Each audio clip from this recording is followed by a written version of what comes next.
Do I stop sharing now? Okay, here we go. Okay, good evening, everybody. Welcome to the August 2021 meeting of the Houston Archeological Society. My name is Bob Sewell, and I'm the treasurer, and I'm standing in for our president, Ms. Linda Gorski. Our speaker tonight is Dr. Catherine Jalbert, who is an archaeologist with the Historic Sites Division of the Texas Historical Commission, THC. In her role, she is responsible for managing the cultural resources at the Varner-Hogg Plantation and Levi Jordan Plantation state historic sites. Catherine has worked on a variety of historic and pre-contact projects in Texas, Oklahoma, Ohio, West Virginia, and northeastern North America, including multiple states in the New England region and Atlantic Canada. In 2018, she acted as principal investigator for investigations at the Levi Jordan Plantation, carried out by Coastal Environments, Inc. under contract with the THC. Catherine earned her bachelor's in anthropology from Franklin Pierce College, located in New Hampshire in 2006.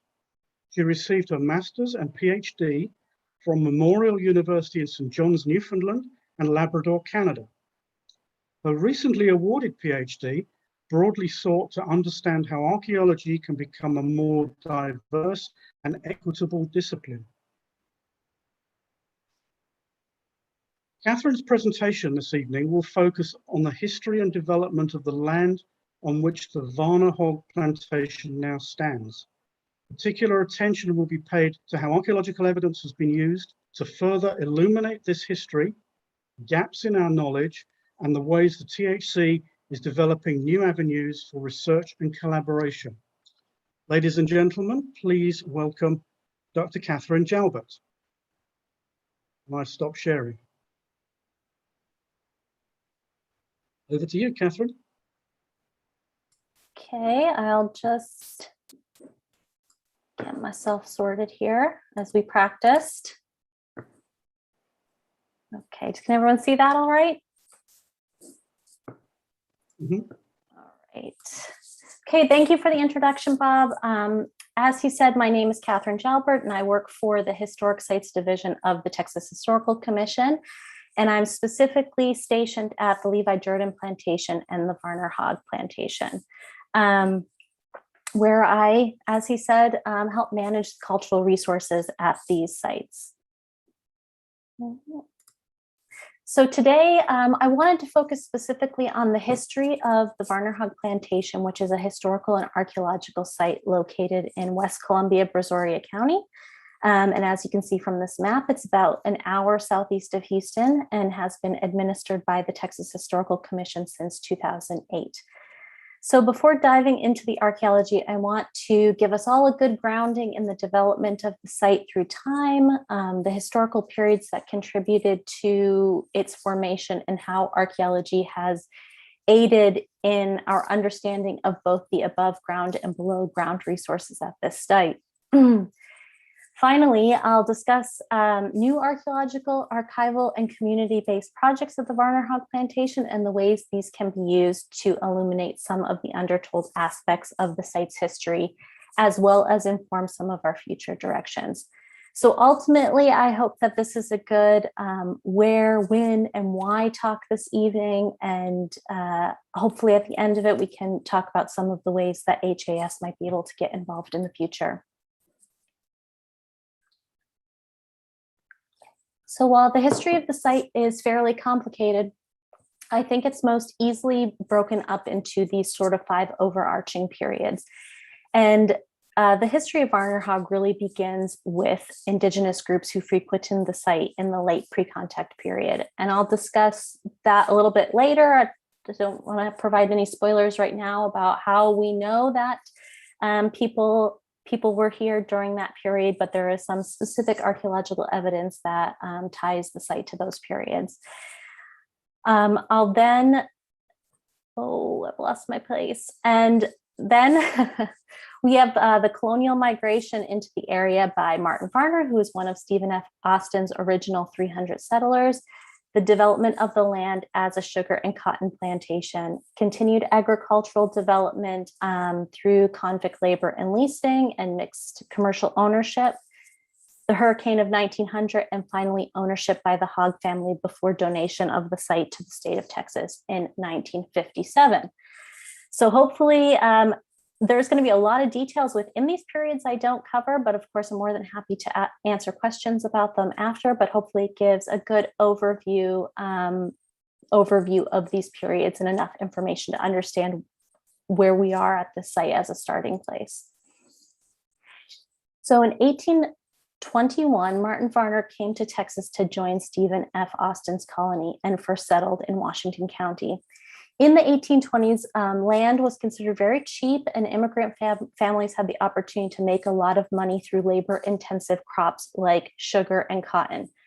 When Varner officially received his land grant in Brazoria County in 1824, he relocated there to begin to develop the land, and the total cost of that acreage was less than $200, which would be equivalent to around $5,000 today. So in the years between 1824 and 1832, Varner likely built a log cabin on the property, though we don't know where that is today. And we know that he most definitely tended crops, including a small crop of sugarcane, the molasses from which he used to distill rum, which was the first spirits that were produced in the colony. Despite his large holdings of land and these distilling endeavors, Varner would not remain on the property long. His total occupation time was around 10 years before he sells the property to Columbus Patton in 1834 for $13,000. So his impacts on the landscape definitely would be visible, but they are considered minimal when we think about the developmental changes that would occur in the next 100 years. And if you want to know more about Stephen F. Austin and that history, please go to San Felipe, which is located just west of Houston. My colleague Sarah Chesney is on this call right now, and hopefully we can link a link to the chat afterward that explains that site and more of that history. So when Columbus Patton purchased the property from Martin Varner in 1834, we know from historical documentation that Patton had already been trying to come to Texas for some years and settle as part of Austin's colony.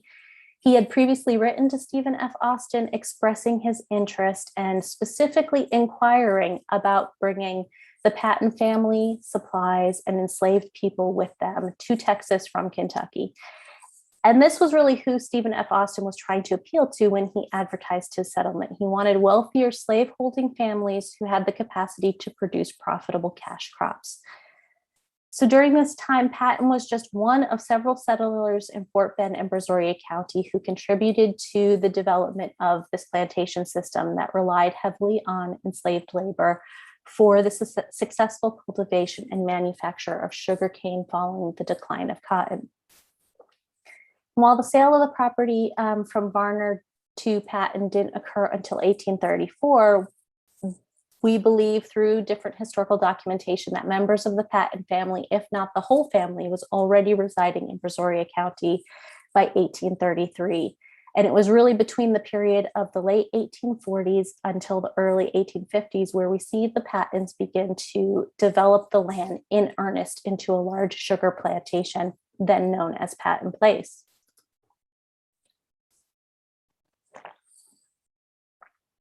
So during this time, we know that at Patton Place, there was between 60 to 80 enslaved people who lived and worked on the plantation during these years preceding the Civil War.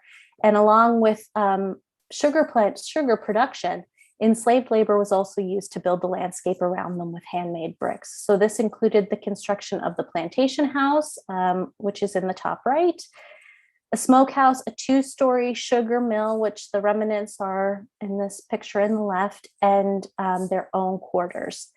Other structures on the plantation would have included the blacksmith shop, the overseer's house, a sawmill, stables, and all of which amounted to large and major alterations to the landscape when we consider Varner's occupation that we just talked about.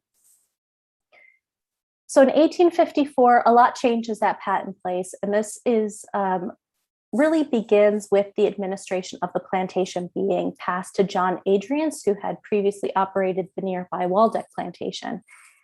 And Patton was legally committed to an asylum in South Carolina at this time when he would later die. While it's been suggested that perhaps Patton had a tumor in his inner ear that caused some issues for his family to commit him to this asylum, it's also been speculated that Patton's family may have sought to divest him from ownership of the plantation, due in large part to his long-term relationship with an enslaved woman named Rachel. So according to counts by local residents that we know of through probate records, Rachel acted as a plantation mistress, and she was thought to sort of have an undue influence, quote unquote, over Patton. So her relationship with Patton appears to have played a significant role in contesting his will when it finally is filed in court in 1857. And issues of property ownership and provisions in the will that would have allowed for Rachel's freedom, as well as the freedom of 3 other enslaved individuals, and the monetary maintenance for the remainder of their lives would take several years to be resolved in court. So while this case languages in probate, Adriance retains his role as executor, maintaining the estate and using enslaved labor for its operations until the post-Civil War period, when freedmen would work and live at Patton Place through tenancy and wage labor.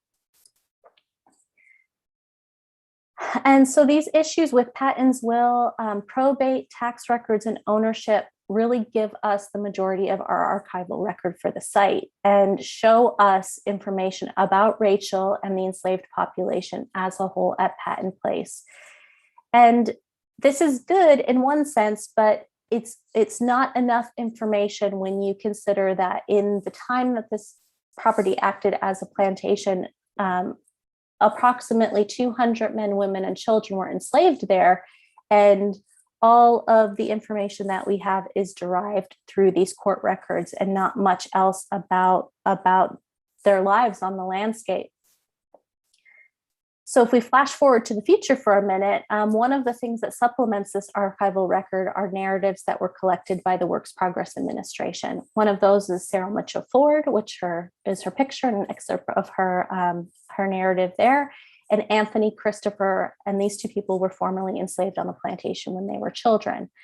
So their memories help further expand on the perceptions recounted in the probate records and inform some of what we know about life among the enslaved population on the plantation, their interactions with the Patton family, and clues to the built and the natural landscape. So from 1869 until the hurricane of 1900, ownership of the site passed through several commercial enterprises who continued to promote agricultural production on the site. And like other sugar plantations in Fort Bend and Brazoria County, Patton Place availed of and highly benefited from the convict labor leasing system. So convict labor at the site was most intensively used on the property between 1874 and 1882, and the vast majority of prisoners were housed on the site. Many reports by state inspectors available for this period discuss sort of mixed conditions, ranging from very poor to fair for the convict population, and generally in the prison building that was at Patton Place.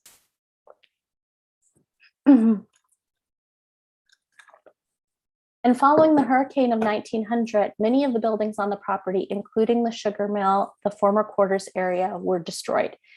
So this property was no longer considered agriculturally viable by its current owner during this time, the New York and Texas Land Company. So the plantation was sold in 1901 to James Hogg, former governor of Texas, for the eventual purpose of oil prospection and production. And the Hogg family, and specifically Miss Ima Hogg, would be the last private owners of the Varner, as they came to name it. Originally, Governor Hogg had wanted to subdivide the property and keep only a portion for his own use, but his plans largely failed because of his interest in the recent oil strike at Spindletop in Beaumont at the time that he purchased this property. So when he was, stuck with this property in West Columbia that he didn't really want, stuck being a loose word, he tried to replicate his successes, and he brought oil fever with him to the area, drilling in several sections of the property, but not really finding anything, although he had always suspected that oil would be there in some way, shape, or form. And while he was interested mostly in oil, he saw the Varner as the perfect property for a country retreat for his children, Will, Ima, Mike, and Tom. And while the family never lived there full time, they used their time, money, and resources to renovate the old plantation house and improve other areas of the property for ranching. So in this slide, you can see what the plantation house looked like in the Patton period, and then some of the alterations that were made by the Hogg family in the picture below it. And so more changes came when the Hoggs discovered oil in 1918, 1917, before 1920s, and Governor Hogg had died at this point. And so his dreams came true. There was oil on the property, and it had sort of a direct and significant impact on the landscape, which is best illustrated through this photo. So while the majority of wells were drilled away from the house, some were drilled within the present historic site boundaries, which we have today, have drawings of, and have to contend with. I know before the meeting, we were talking about metal strewn about, and this would be a way metal is sort of strewn about the site. And so the view from their house, which you can see sort of projected in the right bottom corner, a very small house, this was their view of all of the oil derricks, rows and rows of oil derricks in the front of the property that would ultimately contribute to the Hogg family wealth. And this wealth allowed them to continue to make renovations to the main house and construct other buildings on the property.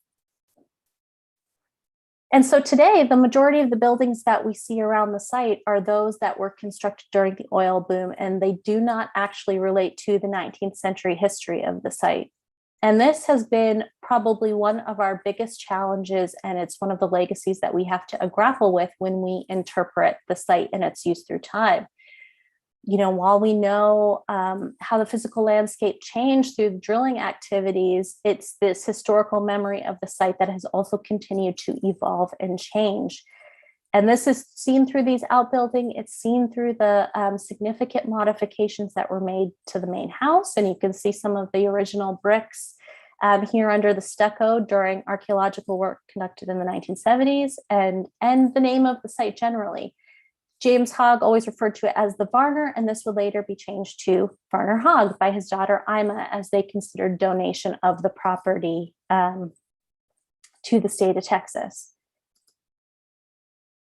So after the death of her brothers, Miss Ima, avid philanthropist and advocate for historic preservation, became the sole and last private owner of Varner-Hogg Plantation.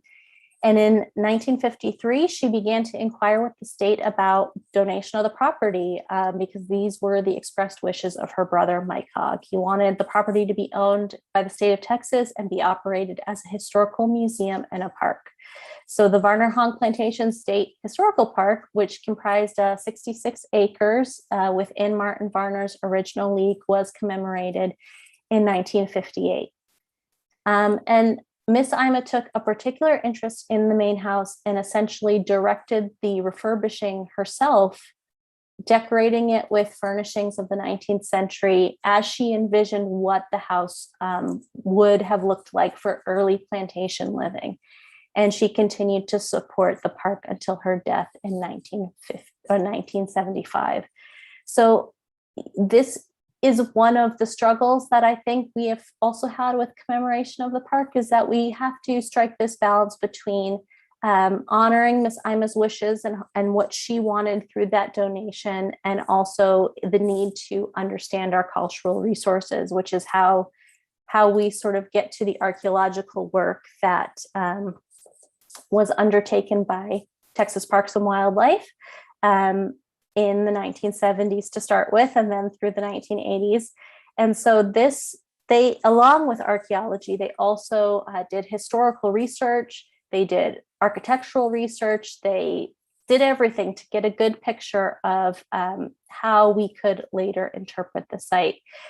And obviously, since most of the standing structures dated the 20th century and the hog occupation, this caused a bit of a conundrum for Texas Parks and Wildlife in the ability to evaluate the site's 19th century resources.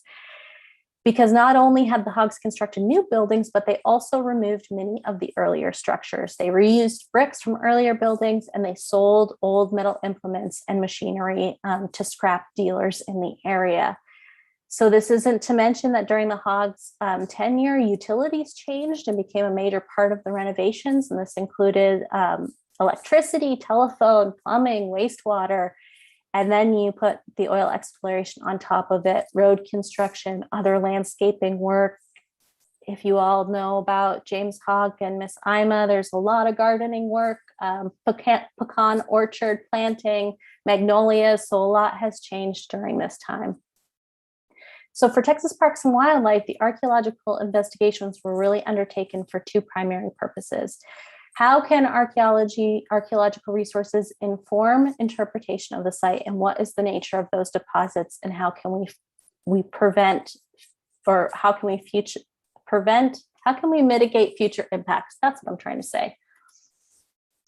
So the first steps of this work were to conduct a comprehensive surface survey over the property to isolate areas that had visible cultural materials. And if you've ever been to Varner-Hogg recently, you know that the park looks like a park, which is a lot different than it used to look. The vegetation is quite cut back now, but at that time when it was originally surveyed, it was not. And the site was quite overgrown, which caused further issues when the property was first surveyed. So while TPWD was successful in identifying some areas for future minimal testing, a lot of their efforts were really hampered by this overgrowth, particularly around the creek area, which runs through this picture, and some of the current standing structures. And so as you can see in this figure, they found a lot of sort of different things going on. Brick fragment scatters throughout this number 3 pecan orchard, back across the creek, filled dirt deposits, water pilings, all sorts of different things. And so it's really a jumble of what is kind of going on in the different eras all together, as you might expect. But from this, they were able to identify and isolate a few different areas that became a priority for future work. And this included the east side of the creek, which was known to contain the remnants of the sugar mill, the main house complex, which is the house, the smokehouse, the dining room, the kitchen, the corral or the garage area that is currently behind a building which serves as a concession stand and also a restroom area.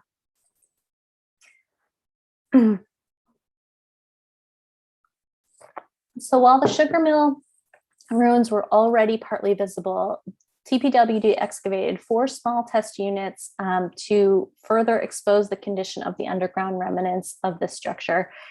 But in doing so, they probably generated more questions than answers because of the smaller scale of the work. So although we know sort of the overall general outline of the mill ruins, we do not currently have a good understanding of sort of special use areas within that space, or how some of the complicated architecture that they uncovered relates to each other.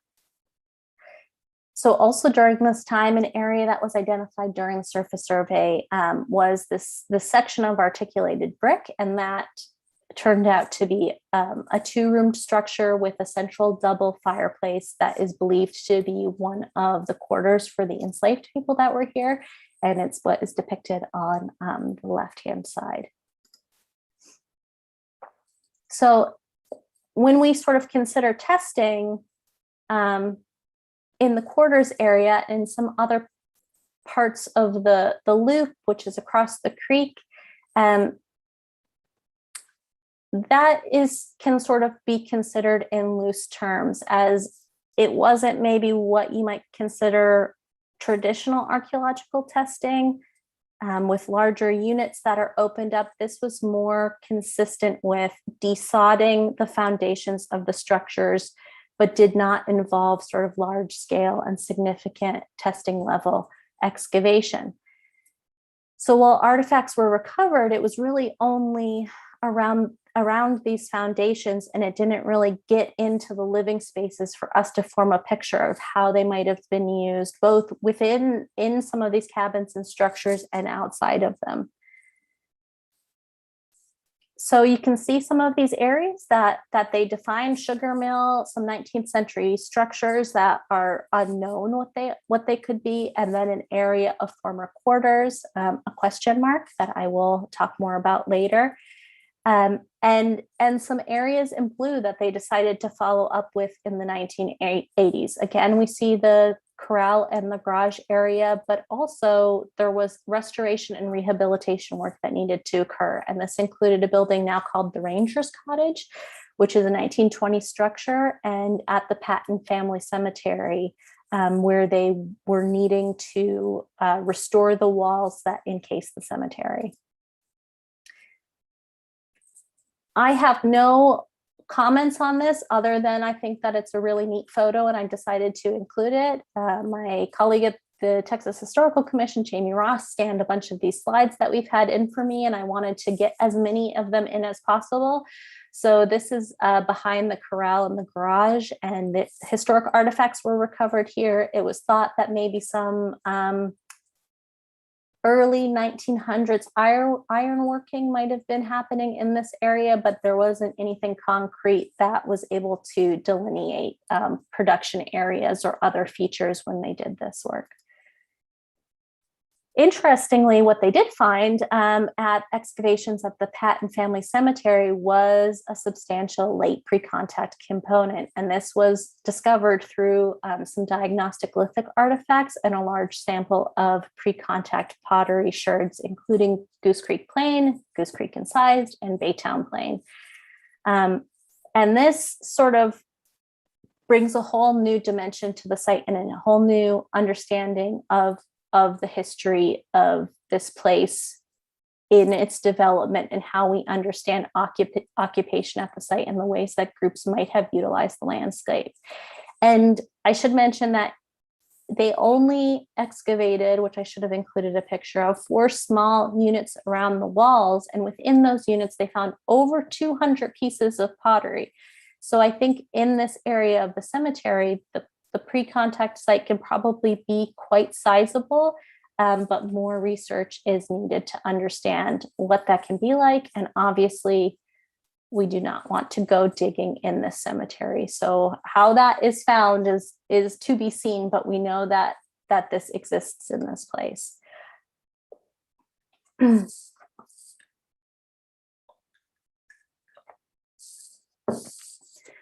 So with that understanding of what has occurred at the site before and how cultural resources were assessed, it becomes clear that we know some things and we actually don't know a lot of things about the archaeological resources at Varner-Hogg, which I think would be similar to a lot of sites within the state and beyond.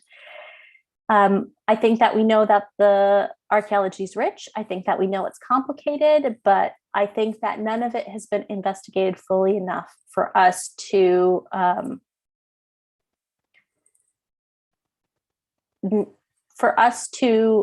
know what archaeology or work towards what archaeology is meant to do. And that's really to tell us about the people, especially when you consider Varner-Hogg as a site of enslavement and what little we know outside of the archival record of the people who lived here. So ongoing archaeological and historical research is really needed. And it's through this work that new opportunities will arise to add to and challenge our understanding of the past, the people who lived here, how they interacted with each other, and the ways they used the spaces around them.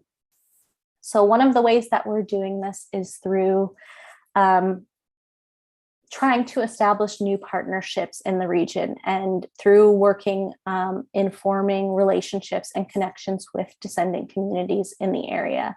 all with the ultimate aim of archaeological and interpretive approaches at the site that are more collaborative pursuits and that share goals with how we want that to look.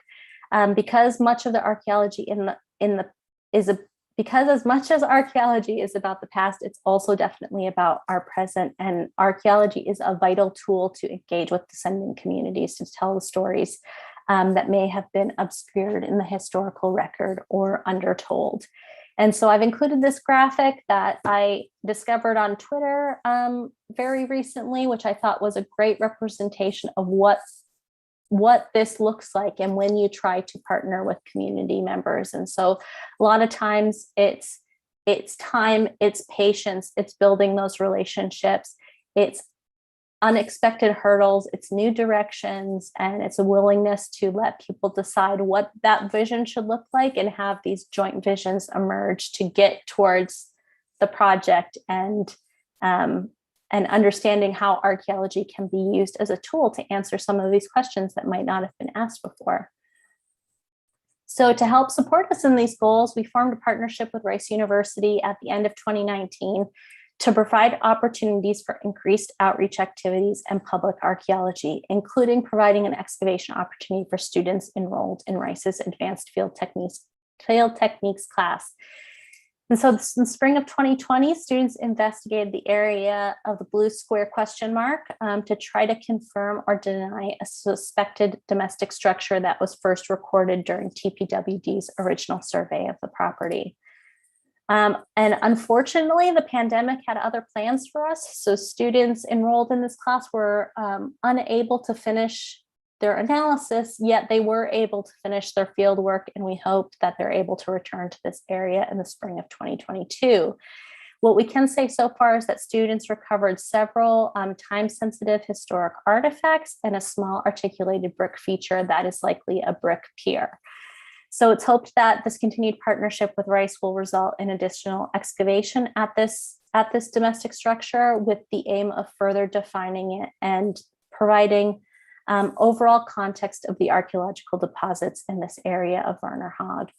And here's some of the fieldwork photos that I wanted to include with the help of Shannon Smith, who's the assistant site manager at Varner-Hogg, THC steward Sandy Rogers, and Sue Gross, who I wasn't able to snag a picture of, so she didn't make it into this presentation. So in addition to this, we have had several other projects that are meant to generate new avenues for research and collaboration so that new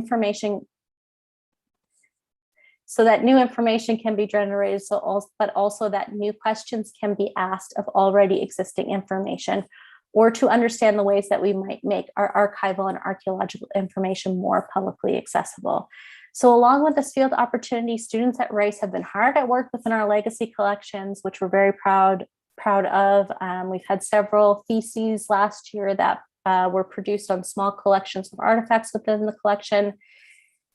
We've had to shift, obviously, because of the pandemic, so this work has been a little bit harder, but students have also been able to work a lot in our archival record and our archival research, because that is something that we don't know a lot about as well. And I think that it provides good remote opportunities for students. And finally, with Rice, we have been working with a group of students from the Center for Civic Leadership that is using Varner-Hogg as a case study to examine how historical narratives at the site are communicated. So other current projects that we have include an internship with the THC's Historic or Preservation Scholars Program. And this year, our scholar, Lily George, worked with newly digitized oral histories that were collected in the 1980s and 1990s. And all of these were on VHS. So we had them digitized, and Lily's work was to provide closed captioning to make the videos more accessible.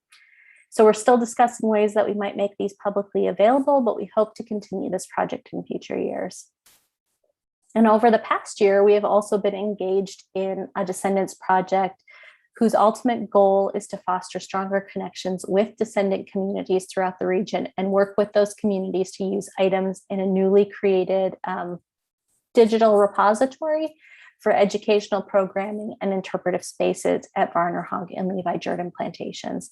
So this project was generously funded by the 400 Years of African American History Commission, and we're pleased to announce that this funding has been renewed for a second year. So we're hopeful that we'll be able to expand this project. And it's through this funding and expanding that project and continuing to expand our community development, as well as projects like or events like the Day of Remembrance, which was also re-energized by my colleague and educator at Varner-Hogg Plantation, Mark Osborne, right before the pandemic, of course. And so we haven't been able to have it in the last year. But this event really seeks to honor the men, women, and children who were enslaved at Patton Place. And we have been getting increased community support for that event at the site, which is really exciting to see. So it's through all of these initiatives, and I know that there's some that I'm probably forgetting, but it's a lot to talk about. I was too ambitious in my abstract, but I'm hoping that this has given you a good overview of the things that we're working on the site right now, the places we hope to go in the future, and some of the new questions that we hope to pose of the archaeology and the historical research at this site. So acknowledgements, of course, Houston Archaeological Society, my colleagues at the THC, Sandy Rogers, Sue Gross, and Dr. Molly Morgan, Rice University, and the Field Techniques class of 2020. And if you want to scan the QR codes, the above QR code will take you to Instagram to follow us on Instagram, and the one below it will take you to the Varner-Hogg Facebook page, where we're always updating our events and putting information out there about what's going on.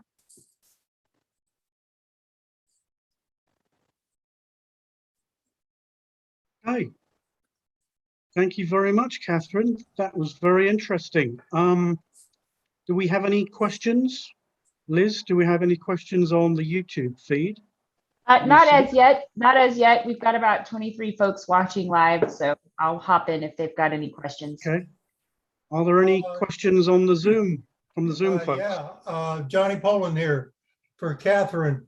Wasn't the original entrance to the main house facing the creek, and later Miss Ima changed it so that what used to be the back of the house is now the front of the house?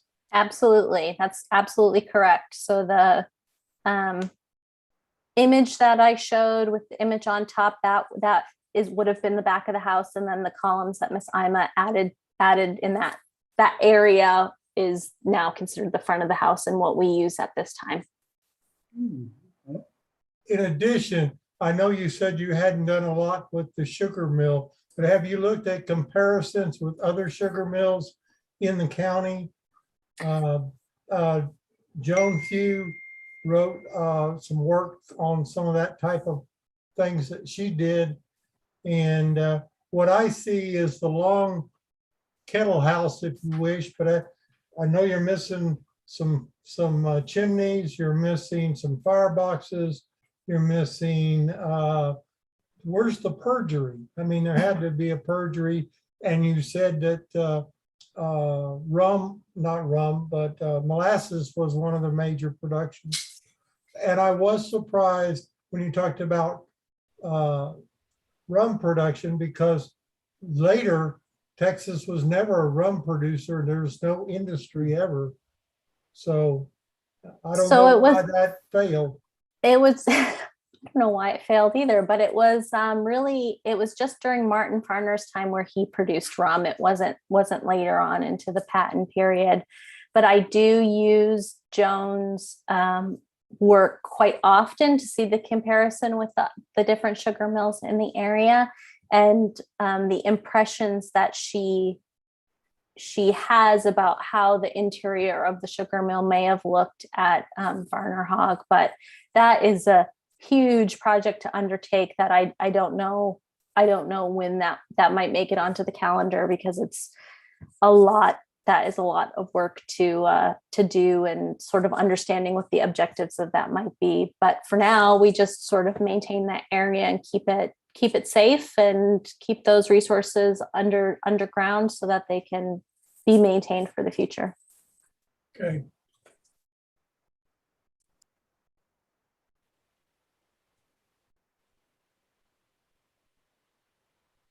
Okay, there's a question from Jason Chambers. I see coming on the chat. Can you see that one, Liz? Sure. It's hi, Dr. Jalbert. Have you looked at TNRIS LiDAR data sets and examining large-scale landscape features? So I have not, and I don't know if we actually have LiDAR for Varner-Hogg. I've recently learned that U of H has flown LiDAR sort of in that area. And so I'm working with Dr. Brown at the University of Houston to get that information about the Levi Jordan site and then also Varner-Hogg, because he thinks they flew over that quite recently to create LiDAR data sets. So no, I haven't, but yes, I want to. Catherine, are they planning on rebuilding any additional structures down there, like slave quarters or the like? No, there's no plans currently for that. But we're always talking about it. And so I think if the right granting opportunity came along and we were able to secure funds, even if we were able to create, I'm not sure if you've seen sort of the etched glass representation sometimes. So you can put the etched glass in one area and look across, and it's supposed to provide a view of what the landscape might have looked like. And so even something like that, I think, would really be useful and help us. And it's something that we're always discussing, because I think it's really difficult to communicate what the landscape might have looked like and the structures that might have been there, because we have so many 1920s structures on the site. So it's hard to say to a visitor, like, trust me, it's there, you just can't see it. So something like that would be really valuable in the future. Okay. I'm getting a question off of the YouTube live stream feed from Wilson 555333 asking, are descendants of the Varner and Patton family included in the Day of Remembrance? So descendants of the Patton family, I'm not sure about, because we don't know too much about that descendant group. We're learning more information. Actually, one of the things that we're doing right now is working with FamilySearch.org to build out some of the family trees for the historical people that were at Varner-Hogg. So that is information that we hope to release soon, but definitely descendants of the enslaved populations that were at Varner-Hogg and Levi Jordan Plantation are involved in the Day of Remembrance. And we have been trying to work with some of the local churches in the area to gain more interest, but also through this project of identifying individuals through building family trees is going to help us understand more about people in the area and reaching out to them to get involved. Our Descendants project has been pretty successful with that, but we're hoping to keep increasing that stakeholder group as we go through some of these things. Do you see many similarities between the construction of the slave quarters at Levi Jordan and the slave quarters at Varner-Hogg? I saw in one of your pictures, it looked like the bases of the walls were 3 or 4 bricks wide, sort of like what the Levi Jordan with a large firebox inside each one. Are they built similarly at both places? They are not built similarly. I think that they're sort of completely different. Just in the size, the ones at Varner-Hogg are these sort of 2-room structures that shared that fireplace. And I know you know this, but the ones at Levi are these sort of long barrack-like structures that might have had, 3 or 4 rooms in them. And so other than the use of brick, I don't know that they have much similarity, because even the ones at Levi are much larger, like the room spaces and the fireplaces and everything is much larger than they are at Varner. And we know through the narratives that there might have been 18 of those cabins at Varner-Hogg, but we've only archaeologically been able to detect 1 or 2. And then there's been a little bit of GPR work that has found some other structures out there, but I think something a bit more large scale can really tell us about what we have and where things are. Okay, and the artifacts you're finding in there, totally different than Levi Jordan's artifacts, ceramics, whatever. No similarities in the things the people owned between the two plantations.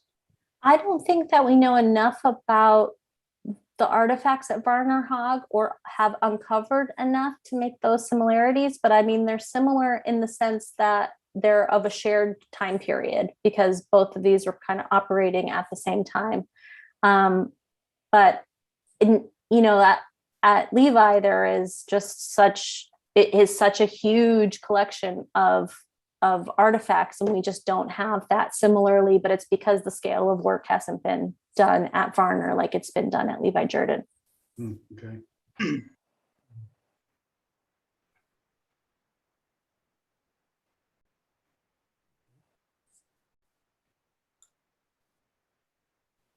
Okay, any more questions? Anything on YouTube, Liz? I don't see anything else from YouTube right now. Okay. Well, I guess if there's no more questions, I'll wrap the meeting up. Thank you very much, Catherine. It was very interesting. Hope to see you again soon. Thank you. Thank you so much for Okay. inviting me today. Yeah, bye-bye. Take care. Thanks, Catherine. Bye, everybody.